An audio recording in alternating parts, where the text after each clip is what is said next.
Welcome to the City Club of Portland, Oregon's premier citizens forum. We're delighted you're with us today. I'm Don Williams, president of City Club.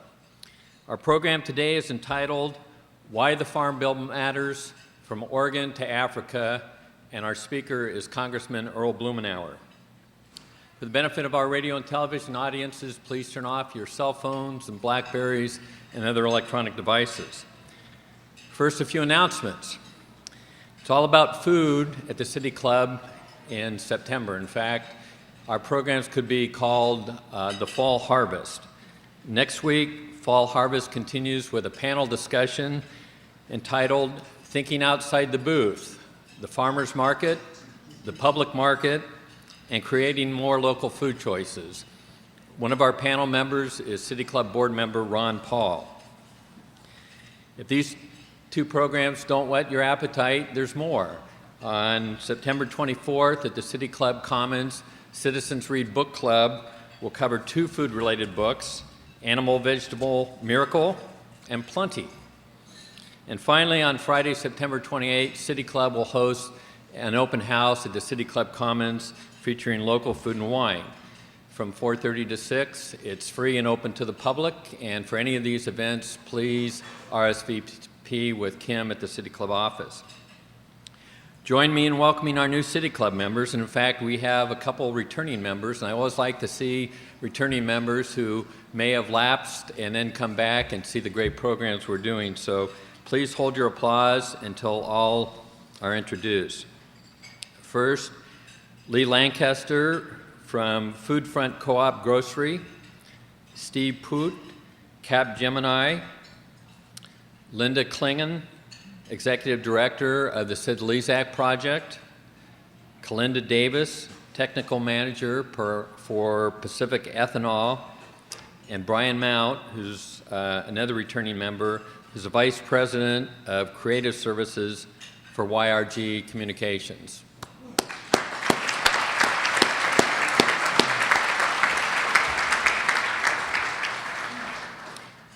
We have a big audience today, and we'd like you to know about a City Club tradition. And it's probably too late for our program today, but next time you join us, we'd like you to fill out the corny little name tags you'll see at your table and include the name of your employer or organization, and then introduce yourself to the people at your table. We think you'll be amazed at the variety of interests and occupations that you'll find. We're fortunate to have terrific corporate sponsors for this program, and this quarter we have two new sponsors, which are Baron Liebman, LLP, and Girding Edlin Development Company. Please join me in thanking them for their support.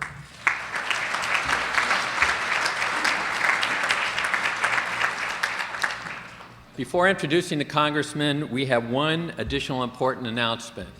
Today, City Club released the resolution on ballot measure 49, recommending a yes vote on the measure which will be voted on at a November 6th special election. The measure proposes to modify Measure 37, a 2004 initiative that significantly changed Oregon's land use system. The resolution is based on 2002 City Club research in land use regulations in Oregon, and the club's analysis of Measure 49 in this resolution compares Measure 49 with current law and also evaluates both Measure 37 and Measure 49 using criteria adopted by the club in 2002. I think you'll find it educational and informative.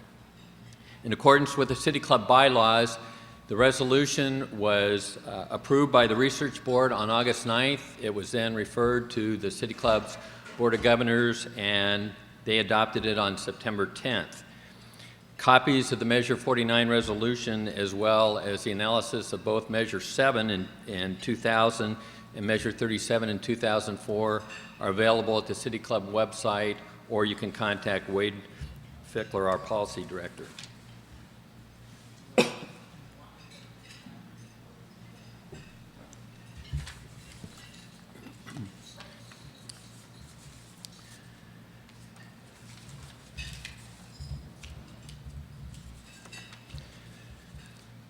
Why would Congressman Earl Blumenauer address the City Club on the Farm Bill when he's a member of the Ways and Means Committee, the Budget Committee, and the Select Committee on Energy Independence and Climate Change. He's developed a strong reputation for his expertise in finance and transportation. So why not focus on these topics rather than the Farm Bill? Well, I think the answer to that will become very evident today. The original farm legislation came into being because of the structure of agricultural markets. However, the 2007 legislation will not only shape agricultural policy, but also have an indirect or direct effect on issues ranging from transportation to global trade to rural development and even energy policy, including wave energy. It's one of the most significant pieces of legislation that Congress will address this year, and the final result will have a substantial impact on all Oregonians. Earl Blumenauer is no stranger to City Club.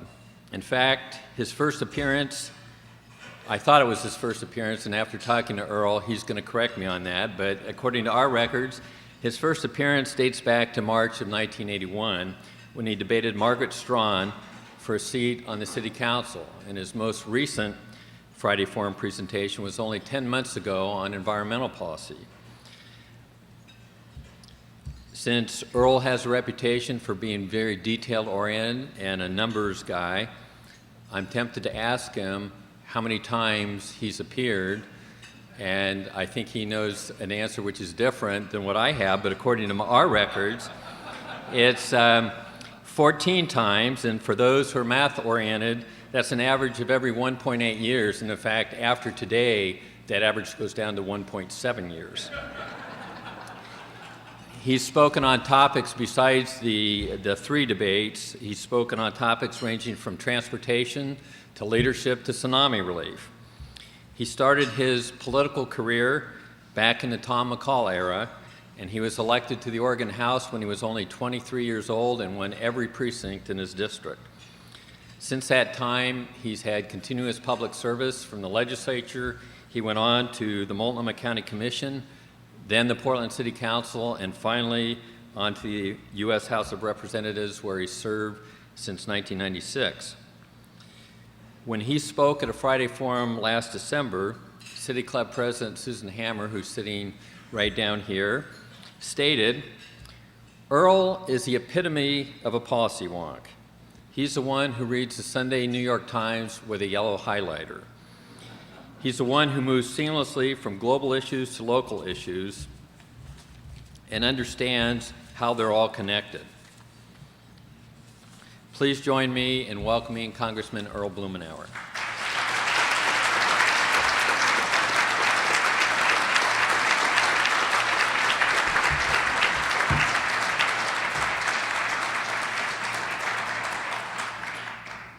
Thank you very much, Don.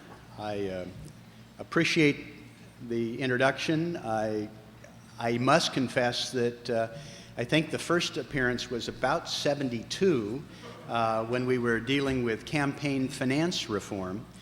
And I was able to use some of my work actually as a City Club study committee member to carry it to the legislature, where we passed the first major campaign spending limitation in Oregon's history, which lasted exactly one election and subsequently ruled unconstitutional. But it started here with the City Club.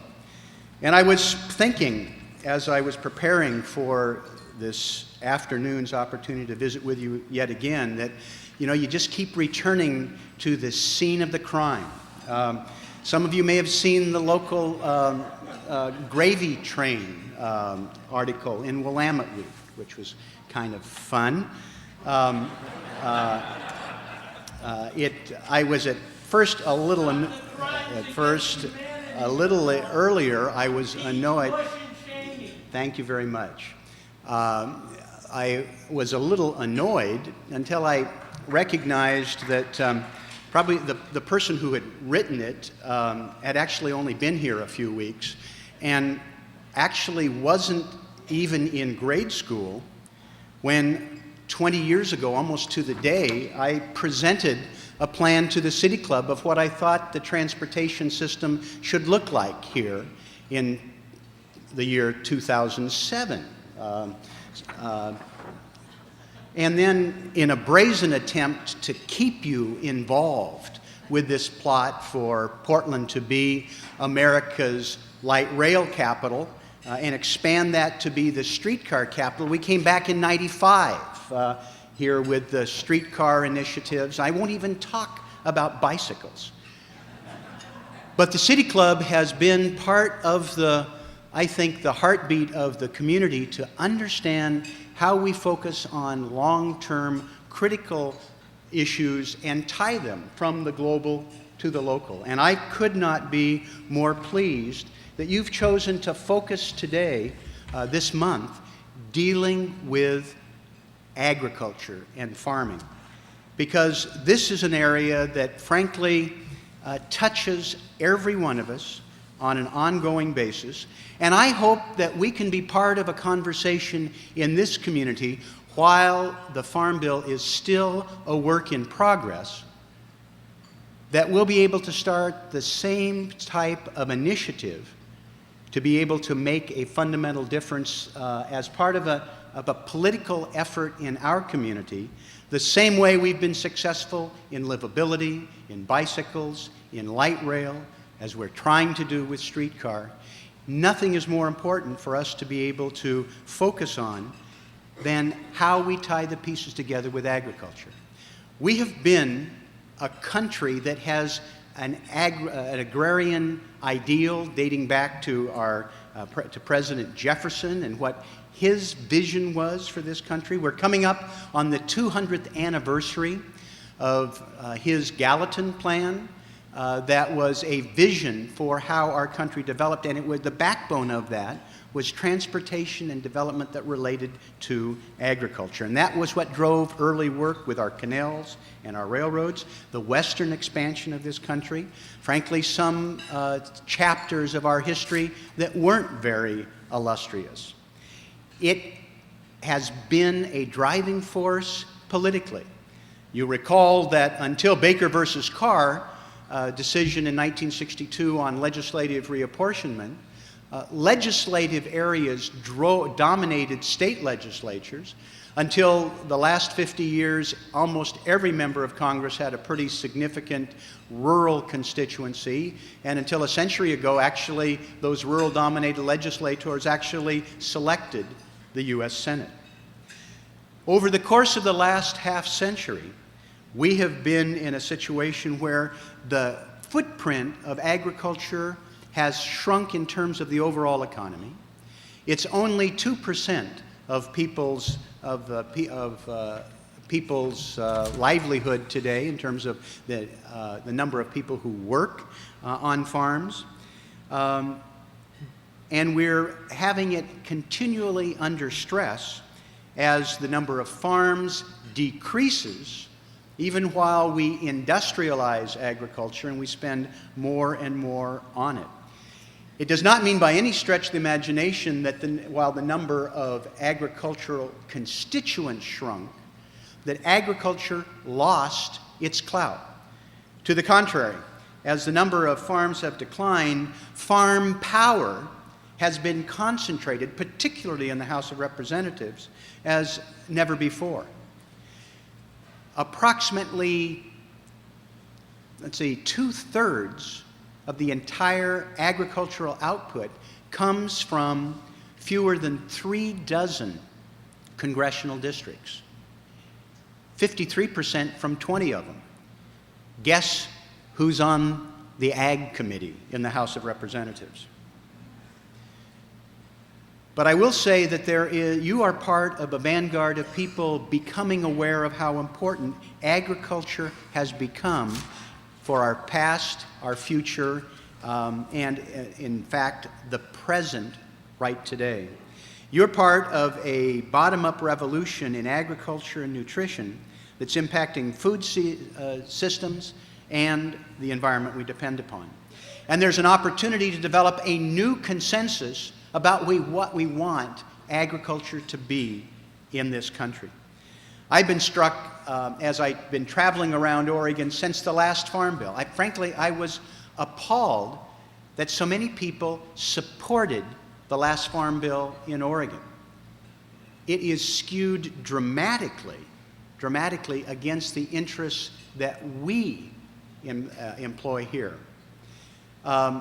Oregon receives less in total agricultural subsidy than the state of, receives 1/6 the agricultural subsidy of the state of North Dakota, even though our state produces more agricultural product. I found as I toured the state, as I've been talking to people since that 2002 rather unpleasant political experience, that really the interests are, people are starting to become aware of the different interests that we've got. We're starting to be aware that this legislation has the opportunity to unlock an opportunity for Oregon agriculture that will be unparalleled. Part of it, I'm pleased with your presence next week in terms of farmers markets.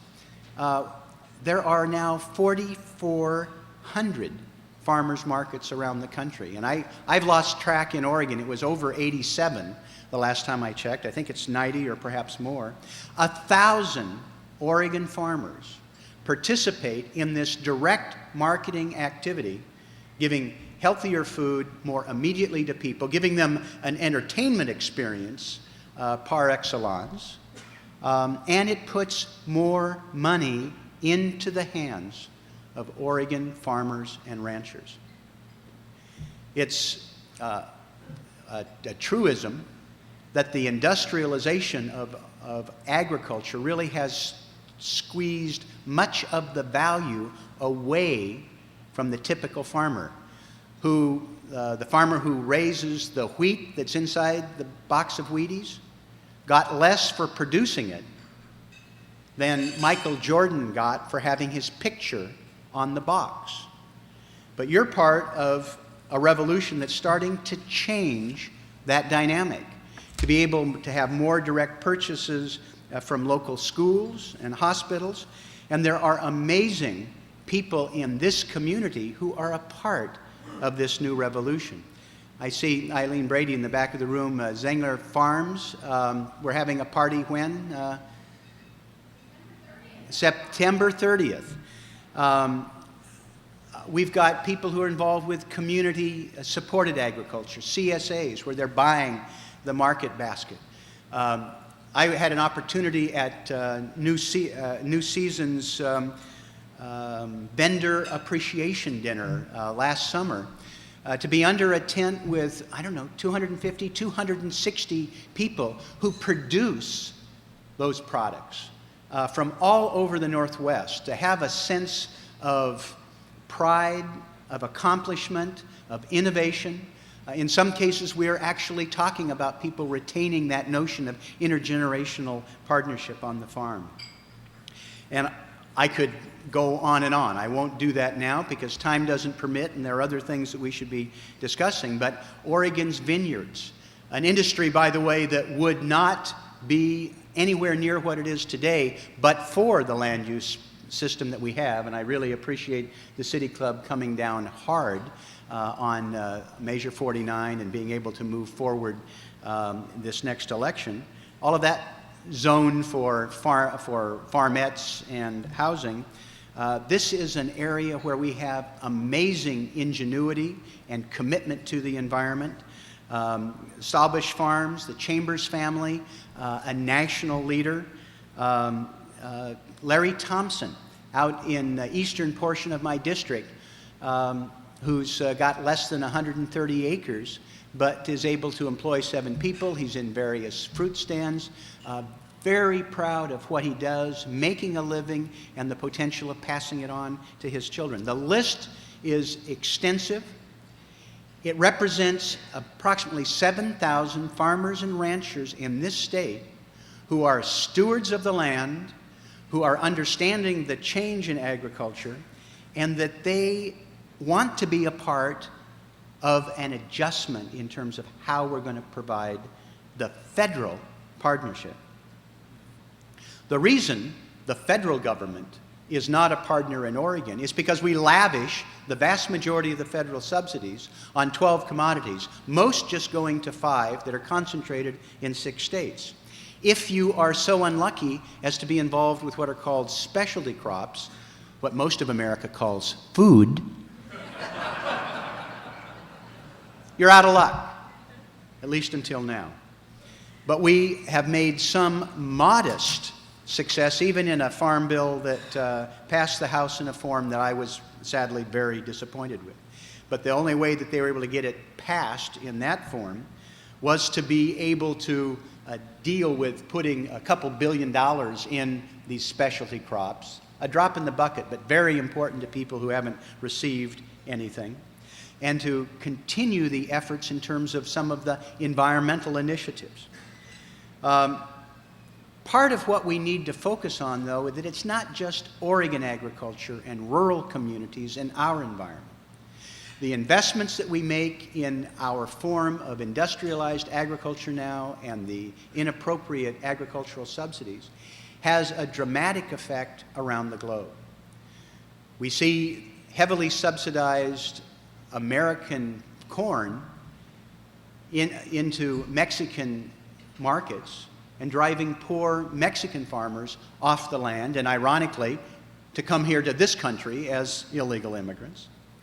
We find the subsidy to cotton literally making the difference of life and death to poor cotton farmers in Mali.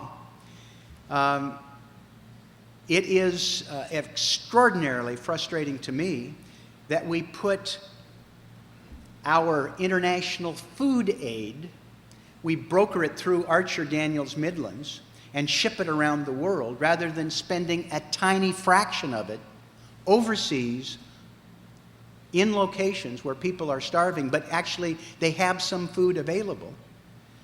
The system we have now arrives very expensively, too late, and discourages people from using local agriculture. In fact, it puts local farmers out of business in some cases. It is part of our responsibility, I think, to tie these pieces together internationally. One of the things that is most frustrating for me is that the United States has refused to take the lead to drop these abusive subsidies that are unwarranted, they're bad for the taxpayer, they're bad for the environment, in the most recent Doha round. So we have amazing subsidized products competing with foreign farmers. We don't allow them to bring into our country things that they're efficient at, and it is tying up opportunities for true global progress.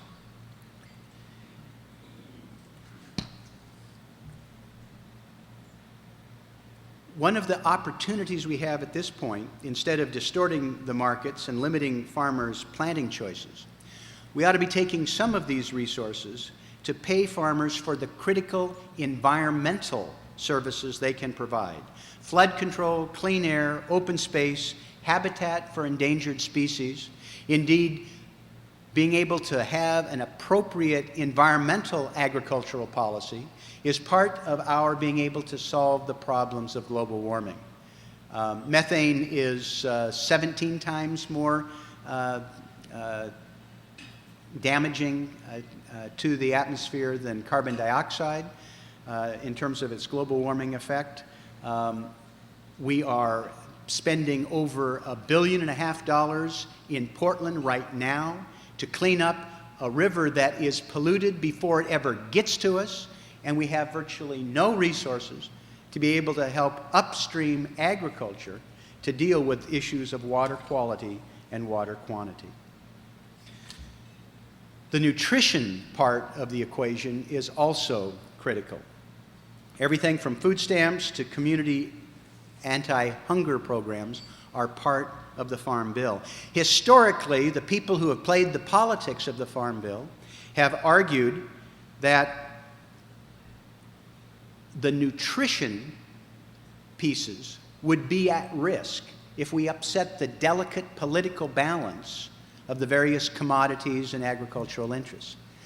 The irony is that that equation has shifted. If it was ever true, and I personally don't think it was what people said, the nutrition piece is driving it as much as anything. We find survey research from the Kellogg Foundation in the upper Midwest, in farm country, finds that there is more support, there's more concern about cutting nutrition subsidies than cutting subsidies that go directly to farmers.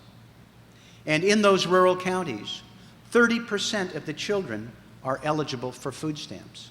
Nutrition is part of an equation now that is starting to change the politics and makes me think that we can, in fact, get this thing back on track, even though we had what I said was a flawed bill that passed the House.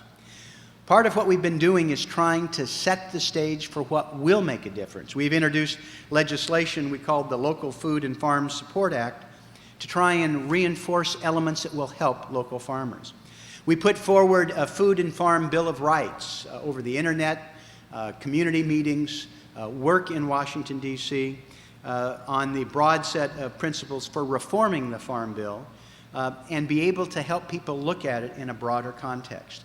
We have one of the true bipartisan coalitions in Congress with conservatives, liberals, one friend of mine who would probably identify himself as a libertarian, rural and urban, who put forward a broad bipartisan reform coalition that garnered editorial support from coast to coast and 103 votes in the House.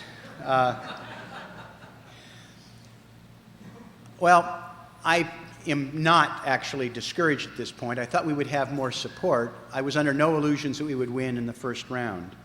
But we're watching the momentum build as people like you understand that this is the most important environmental bill, the most important anti-poverty bill, one of the most important pieces of health legislation, and in terms of stretching tax dollars.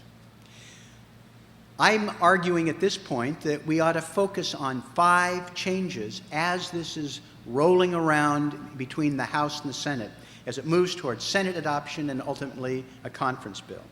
First of all, we need to be aggressive about limiting farm payments. Currently, 13% of the people who receive farm payments get 75% of the money. And they are largely huge corporate activities and people who are putting pressure on small and medium-sized family farms buying it up. The House did break tradition and introduce a limit of $1 million to some farmers.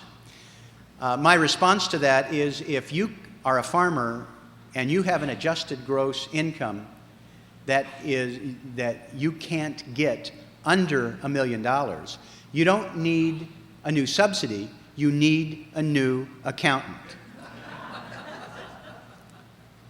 We have a proposal that, frankly, the powers that be were uncomfortable letting us introduce in the House because it would have passed. It would have lowered those limits to $250,000, make it an absolute cap. It would have passed. There's a real chance that we can get that through the Senate. And if the Bush administration wants to veto something, it shouldn't be children's health legislation, but it ought to be vetoing legislation of a farm bill that doesn't meet these tests. There is an opportunity for the Senate to revisit an amendment that I had proposed with Minority Leader John Boehner to eliminate commodity producers' ability to game the system by day trading. They lock in a loan deficiency payment based on one event. The most graphic was Katrina. The day after Katrina, smart farmers realized that the drop in prices wasn't going to hold. They locked in that deficiency payment and later were able to sell their product when the price rose, as they knew that it would, and pocketed $3.5 billion of your money, money that could have been available for the environment and for these other purposes. Part of the problem, I will say, is that this is so complex that people don't understand it. The chairman of the House Ag Committee, who's been on the Ag Committee for 20 years, who reminds people that he's a CPA and understands the ins and outs, could not explain on the floor of the House why our amendment was inappropriate, and in fact completely missed the point. And I realize that when you have the chairman of the committee not able to understand the complexity of the ins and outs, you start to see why we have the pattern that we have today. The Senate should deal meaningfully with crop insurance reform, another arcane little piece nobody pays any attention to. Only 16 companies are in the business, and 40% of the crop insurance money is siphoned off in profits and commissions and overhead. Only 60% gets in the hands of farmers. One of the worst areas of unjustified agricultural interference is the sugar quota program, which the House somehow managed to make worse. You pay over $1 billion a year in excess costs for sugar so that we can protect a few wealthy growers who, in areas like the Everglades, are ending up, because of the incentives we provide, it's an incentive to pollute the Everglades, and you've made a $7.5 billion down payment to clean up the Everglades that wouldn't have been polluted in the first place if we didn't have this bizarre subsidy. It's very important that we take the savings that are generated and put them back in the hands of taxpayers. Deficit reduction, healthy and local foods, conservation, nutrition, marketing, research, and rural development. There's an opportunity here for us to make the grade to tie different parts of our state and our country together, not continue to put resources in the hands of people who don't need them. This will be the most important farms bill, jobs bill for Oregon. It will be the most important environmental bill, the most important land use bill, and the most aggressive steps that we can take to eliminate global poverty. I'm hopeful that the City Club will continue the focus that you have placed on the Farm Bill, local food, and the connections. I hope that we're able to count 2007 as a year when we started a new project here that will help end up making a difference for Oregonians and for people around the world. I appreciate the opportunity to share a few of my biases with you today, and look forward, as always, to entertaining your questions and your comments.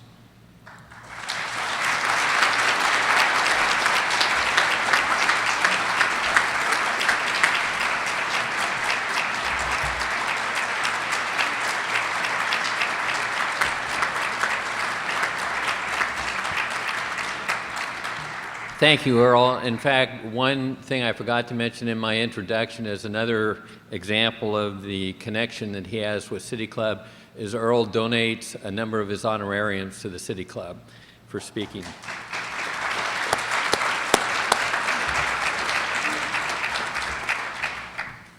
Asking questions is a privilege of City Club membership, and please limit your question to 30 seconds or less. End it with a question mark, or you'll see the famous sign here. And today's first question will be asked by City Club board host Sue Thomas. Sue is the first vice president of the City Club and chair of the research board. She's probably most famous for leading the wonderful research study that City Club did on the Portland Development Commission. She's co-founder of Avatar Inc., an organizational development firm, and she's been a City Club member since 1998.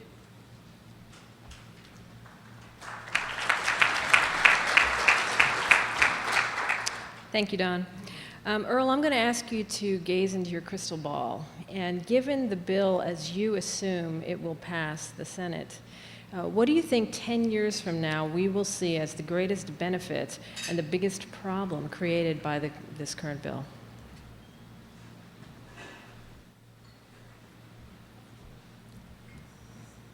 There's no question in my mind that we have turned a corner in terms of agricultural policy in this country. The bill that passed if we all do our job right in the House, is the last of this version, and even that was better. I mean, there were some limits in it. There was work for specialty crops. There was more environmental. There was acknowledgement of the problems. It didn't go far enough, and it protected the vast array of people who have been benefiting from this policy for the last 2/3 of a century. I think actually the bill that comes back from the Senate is going to speak to some of the things that I mentioned here. There will be more realistic limits on payments. There will be more directed towards the environment. There will be more support for other areas of agriculture in terms of healthy food, local preferences for schools and hospitals for purchases. There will be more support for farmers markets around the country. My hope is that we don't have to wait for the next farm bill and the next administration to put these forces in place. I'm convinced that within the 10 years, though, we're going to see an evening out. There will be less support for industrial agriculture, confined animal feedlots, for instance. I hope that this is the last time that there is lavish subsidization of corn-based ethanol.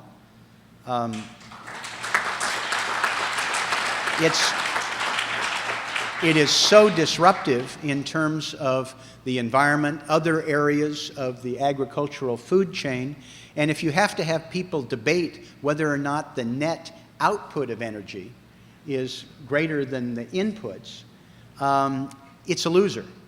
But there is an opportunity for biomass, for biodigesters, for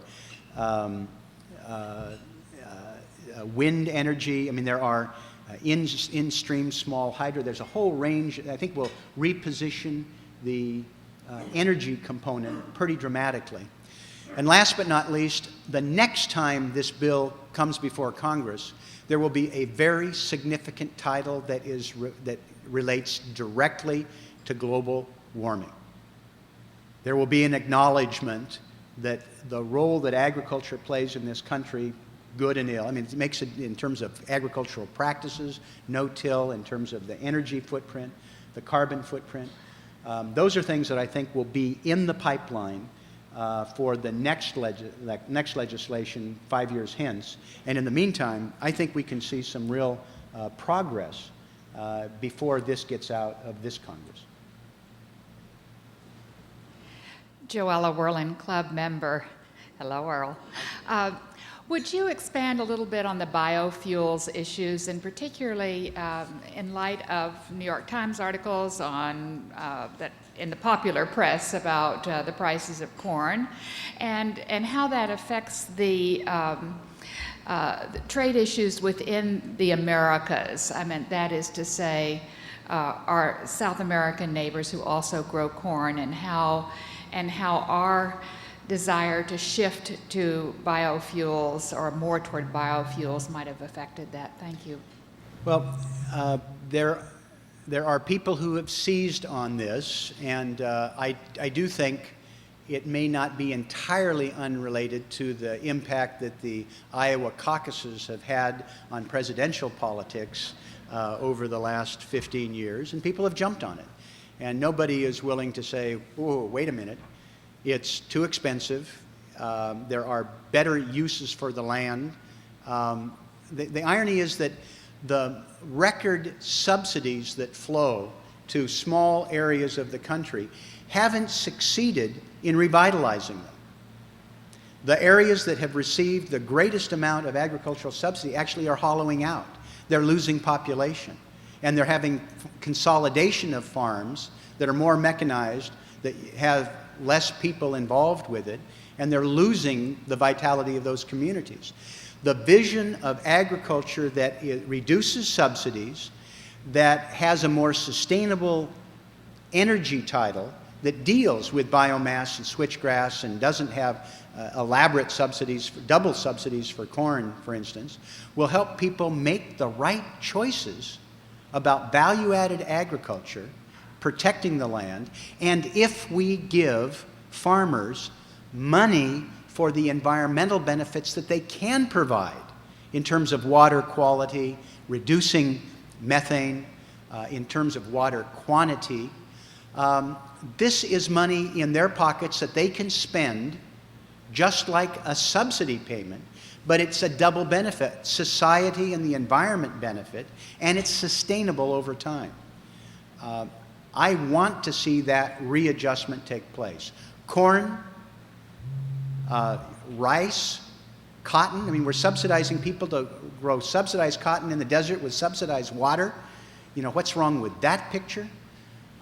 These are elements that, if we get the environmental piece right, the global warming piece right, it takes the pressure off the international trade, because you watch what's happening with fuel prices, moving things around the globe. There will be a carbon-constrained economy that we'll be seeing over the course of the next 5 years. It's not going to make sense to ship some things as widely as we do, and concerns about people knowing what they buy and where it comes from are going to help rebalance those equations. Ray Polani, City Club member. Let me guess. I'm sorry, but I guess I'm going to be repeating a little bit. The National Geographic October issue, on the front page and the lead article, is corn fuel, question mark. Corn, it seems to me, is people fuel, not automobile fuel. Let us not feed automobiles, but people. What do you think? Can the juggernaut be stopped? I think the juggernaut can be stopped. We have in the room here a local filmmaker, Kurt Ellis. Kurt, stand up. King Corn is a tremendous film that Kurt was produced, stars in, that relays the saga that Kurt and his partner had on an acre of corn in Iowa. A marvelous story in terms of how we got to where we are, what happens, what the economics and the politics and the sociology is. I think there's a growing awareness that this is a story that cannot continue the way that it does. And frankly, I learned from Kurt at a marvelous dinner he had here a year and a half ago, that actually most of the corn that is grown is not food. I mean, you can't digest it unless it's been milled, chopped, reinforced, irradiated, puffed up. I mean, this is not, it's the same way as the large plastic tomatoes that we get are hardly qualify as food. Well, the vast amount of corn that is produced in this country is an industrial product that has to be intensively manufactured into all sorts of bizarre things for man and beast, and I guess cars now. But I think that is changing. The economics are changing. The public awareness is changing. And the fact that if you do your job here with public awareness, and some of us in Congress do our job, we will find that there are higher value products for farmers here and around the world. Higher value, more money in their pockets, and less damage to the environment. So I am very optimistic that we'll turn the corner, and in part because of a local product that I'm sure will be showing in a theater near you. November 9 at the Hollywood. Theater in Southeast Portland, or Northeast Portland. Hi, Chris Smith, City Club member and junior member of the local transportation mafia.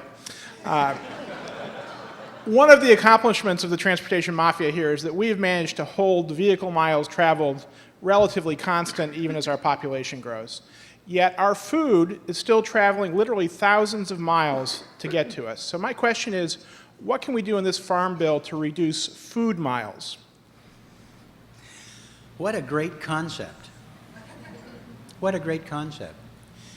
Well, one of the things that has drawn people to Portland as sort of the livability capital, and when I say Portland, I mean our whole metropolitan area, because Gresham and Hillsborough, Clackamas County, they're all part of this success story, is that we've been able to reduce the demands of time and environmental stress while we've been adding value.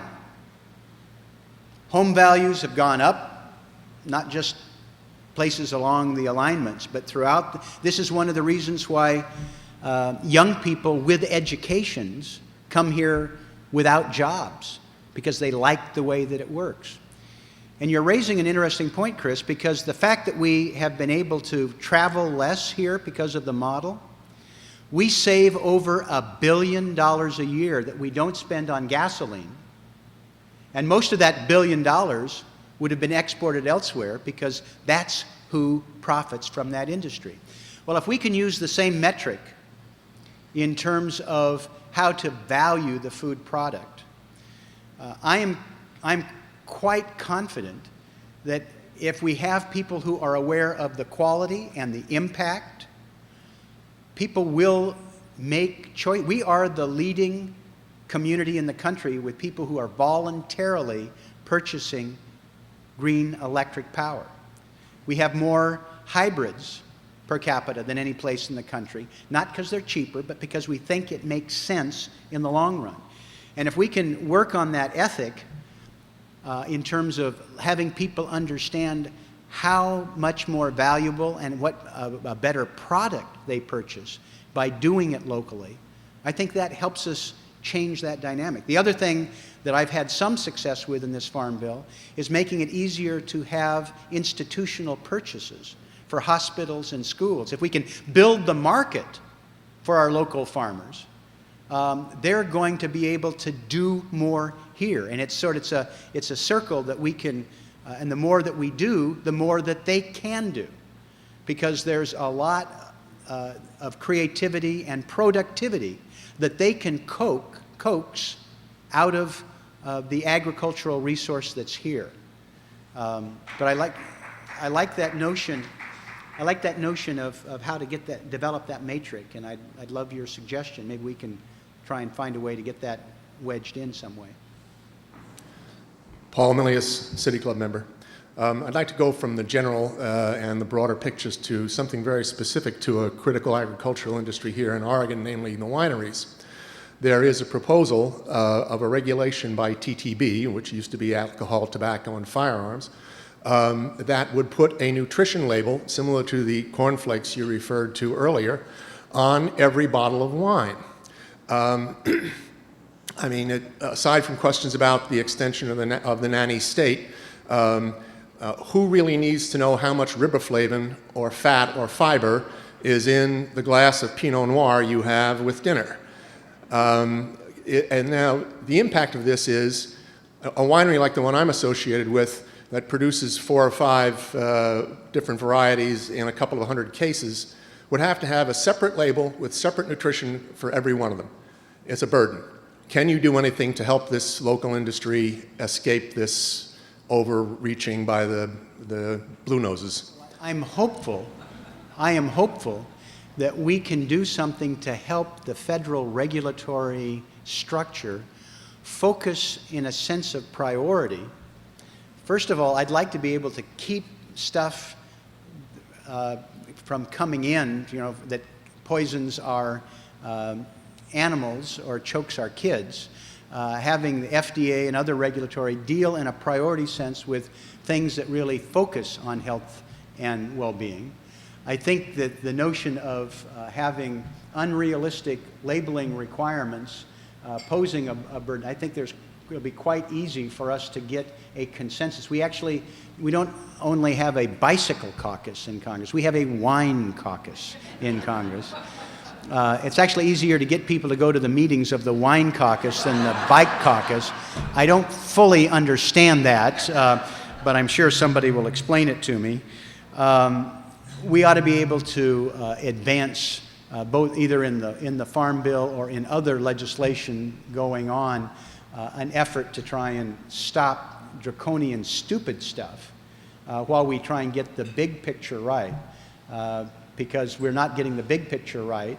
The same people that want to have these bizarre micro-labeling details are people that say we shouldn't know where the ground beef came from, and have been fighting country of label origin. So I think we ought to be able to help them get their priorities straight, and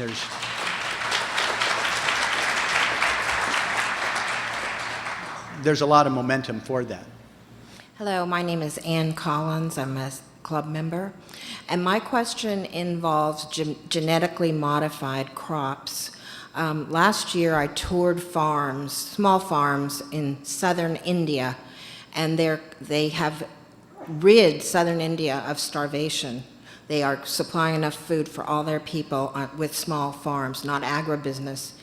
And my question, I asked my tour guide, who was a PhD botanist, how they could be doing this. And he said genetically modified crops. Will that ever play a part in our policies? Thank you. Well, it's very much in the middle of byplay that's going on right now. And there is a strong argument that is made by some that in some parts of the world, having GMOs makes the difference between whether or not people are going to go hungry or whether they are going to be well nourished. Other parts of the world, people are not so sanguine about GMOs. They call them frankenfoods. And there's a very real possibility, not just in the United States, but in other parts of the world, that we lose market because people don't want to have contaminated crops.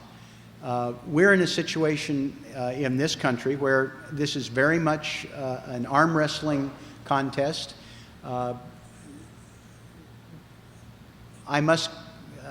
I guess from my perspective, I'm a little more cautious. I'm not going to tell India what it needs to do, but I want to make sure that farmers in Oregon are not going to be at risk of having some contamination for their fields when one of the ways that they are able to make much more money on relatively small amounts of land is because they have food that is organic. They have food that isn't genetically modified. They are producing dairy products without antibiotics. And I will err here on the side of protecting the integrity of what people want to do with local agriculture. I am very concerned that we have running amok at this point engineering processes for agriculture. All of us are being subjected to antibiotics now because of what is happening, not just in the dairy products that you may choose to consume or not, but in the animal waste from millions of cows who are mass fed these antibiotics, and so inadvertently it's in the environment building up the resistance of the little microbes that would do you harm, and you have no choice over that. So I think there's a battle that we have here. We need to be, I think, diligent. I would try and I would err, as I say, on the side of protecting the purity, integrity of Oregon agricultural products, because that's going to add the most value, I think, for the most people,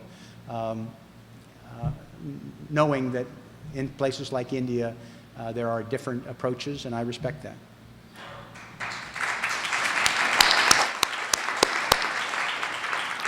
Mike Houck, City Club member.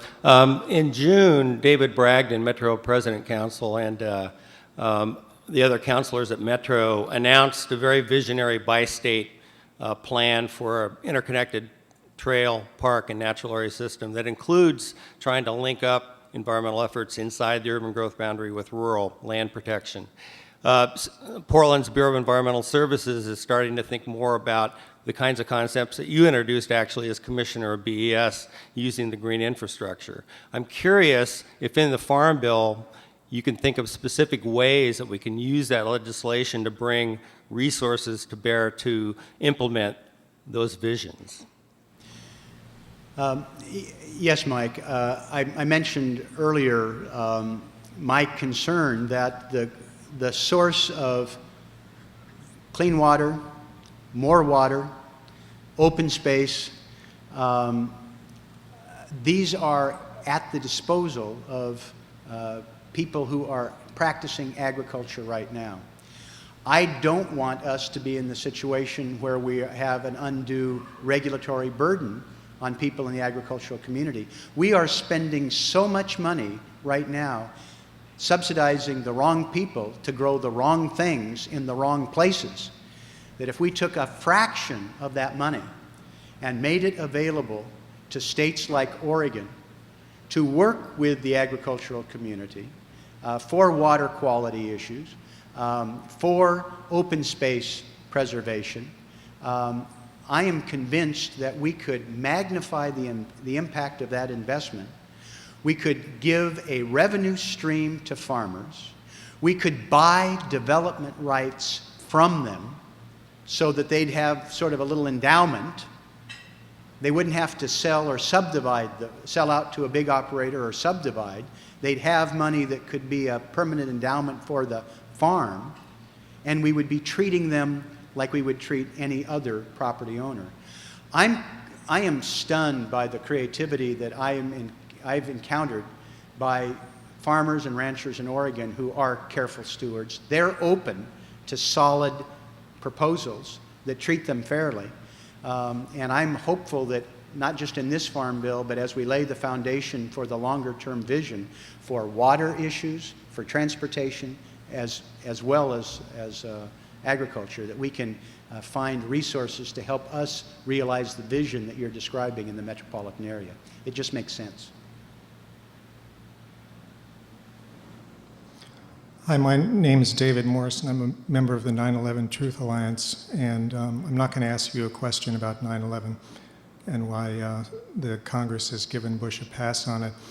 I actually have a climate and agriculture question. There's a problem of persistent contrails. You on the Climate Committee are familiar with them, and the various programs that they are being used in geoengineering and various secret military programs to modify the weather. They contain large amounts of aluminum, barium, beryllium, and are getting into our water supply. We're breathing them in every day. And I'm wondering what can be done to expose these programs, talk about them more, and to protect us from the various effects of these chemicals. A friend of mine just was invited to address the climate panel at the United Nations recently, so it is finally making its way into the mainstream, but it's a huge problem and is also a large piece of the climate change phenomenon that nobody's talking about. Thank you. Not my strong suit. I would welcome information that you have that should be put in my airplane reading so I can get up to speed. Thank you. Thank you. Hi there, Ted Bernhardt, a City Club member. I had a question related to particularly the climate policies that you're talking about in the Farm Bill. You know, the goal of a couple of the goals that you've already stated today are sort of climate-related solutions and helping out rural and farm communities. It's a fairly specific question, but apparently there is provisions in there for funding of renewable energy projects as part of this bill that are pretty significant. And I wasn't sure whether you were aware or not, but one of the areas in Oregon here that's the hottest and longest economic potential, I think, in this state is wave energy, and that's specifically excluded from the definition of renewable energy. And I was wondering if there was some way you might be able to help us out with broadening that definition so we could help rural communities on the coast.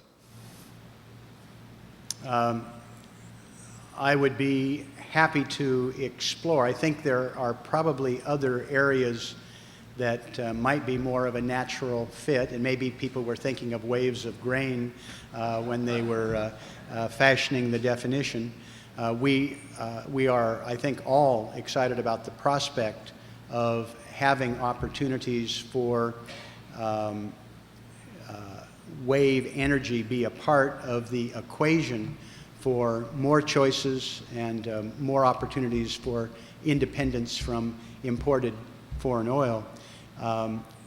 Not every small community is classified as a farming community, and I think that may be part of the issue, but we'll continue to be alert to that because we want to make sure that this opportunity for a growing wave industry in Oregon is not shortchanged. Big difference. I guess the only other thing we have to say is, Earl, you've done it again. Thank you very much, and we're adjourned.